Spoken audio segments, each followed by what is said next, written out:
Hey, Jerry with Eat My Tackle again.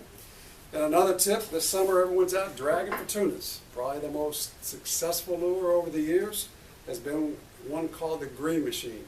You walk in any tackle store, I don't care if it's in Maine all the way down to Key West.